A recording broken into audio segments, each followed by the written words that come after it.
Na mtazamaji, imekuwa wikendi ya aina yake na ni wikendi ambayo tunazidi kuendelea kuisukuma. Hebu tuangazie matokeo yamekuwa namna gani wikendi hii kwenye ligi kuu nchini, na tuangazie siku ya Ijumaa. Mechi ya kwanza Sofapaka Batoto ba Mungu kule Dandora walipata ushindi wa mabao mawili kwa dunge dhidi ya Nairobi City Stars, wakati Mwana Tusker alipata ushindi wa mabao mawili kwa moja mikononi mwa Mwana Posta Rangers.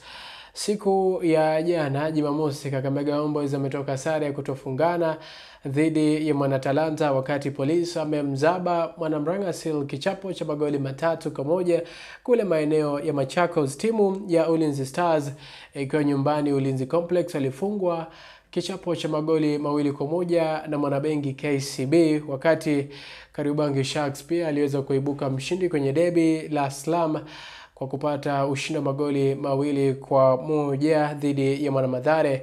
Gor Mahia amemaliza siku ya jana baada ya kupata ushindi wa magoli 2-0 mikononi mwa Mwana Bandari. Na sasa leo hii mtazamaji, kuna mechi ambayo tutakuwa tunaangazia hapa, na timu ya AFC Leopards Mwanachui atakuwa nyumbani kule maeneo ya Machakos kuanzia mwendo wa saa 10 kumkaribisha Mwana Shabana Tore Bobe, huku mechi nyingine ambayo itakuwa inachezwa kuanzia mwendo wa saa 9 kule Awendo, Mwana Mara Sugar atakuwa anamkaribisha Mwana Mafuta Bidco United, mechi ambayo pia tutakuwa tunakujuza hali inavyoendelea. Mimi naitwa Charles Kangwana, hii ni Kangwana Media, Gogo la Sport.